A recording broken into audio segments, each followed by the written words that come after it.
അഭിനന്ദന സഭ അത് വരാൻ പോകുന്നതേ ഉള്ളൂ.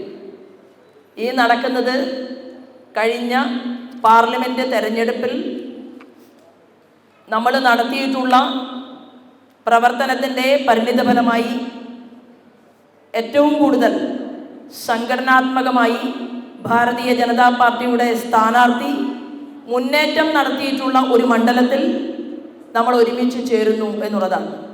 ഇത് സെമി ഫൈനൽ ആണ്.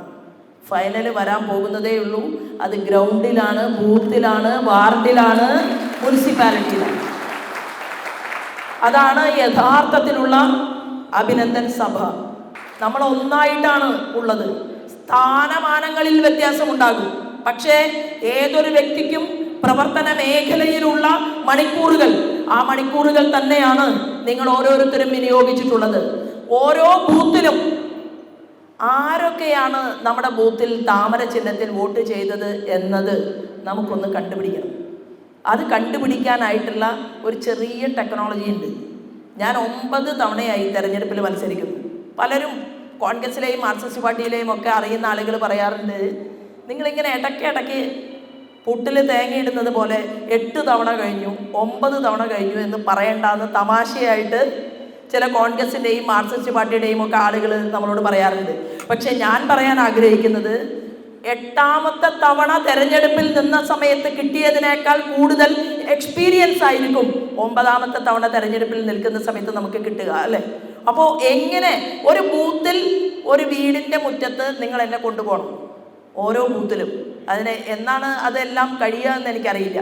1333 ബൂത്തിൽ എന്താണ് സംഭവിച്ചത് എന്ന് അറിയണമെന്നും പഠിക്കണമെന്നും അഖിലേന്ത്യാ ഘടകത്തിൽ നിന്ന് ഒരു ജനറൽ സെക്രട്ടറി പോലും ഈ തെരഞ്ഞെടുപ്പ് കഴിഞ്ഞ് അമിത്ഷാജിയുമായിട്ട് ഒരുമിച്ചിരിക്കുന്ന സമയത്ത് എന്നോട് ചോദിച്ചു, നിങ്ങളുടെ 1333 ബൂത്തിൽ നിങ്ങൾ പോയോ? അവിടെ എന്താണ് നടന്നത് എന്ന് ശോഭാ സുരേന്ദ്രൻ അറിയുമോ? ഞാൻ പറഞ്ഞില്ല. അപ്പോൾ എത്ര ബൂത്തിൽ പോയി? ആ ബൂത്തിന്റെ കണക്ക് അത് പുസ്തകത്തിനകത്തുണ്ടോ? ഉണ്ടാകണം. ആ ബൂത്തിനകത്ത് നിങ്ങൾ പോകണം, അവിടുത്തെ പ്രവർത്തകരുമായി ഒരുമിച്ചിരുന്ന് ചായ കുടിക്കണം. അപ്പോൾ എനിക്ക് മനസ്സിലായി, ബാലഗോകുലത്തിൻ്റെ, വിശ്വ ഹിന്ദു പരിഷത്തിൻ്റെ, ക്ഷേത്ര സംരക്ഷണ സമിതിയുടെ, സക്ഷമയുടെ, സേവാഭാരതിയുടെ എല്ലാ നമ്മുടെ സംഘപരിവാർ ഓർഗനൈസേഷൻ്റെയും പ്രവർത്തനം ഓരോ ബൂത്തുകൾക്കകത്തും ചെറിയ രീതിയിൽ ഏറ്റക്കുറച്ചിലുകൾക്ക് അനുസൃതമായിട്ടുണ്ട്. ഭാരതീയ ജനതാ പാർട്ടിയുടെ പ്രവർത്തകന്മാരോടൊപ്പം പിറകിൽ നിന്നുകൊണ്ട് അവർ പ്രവർത്തിച്ചിട്ടുണ്ട്.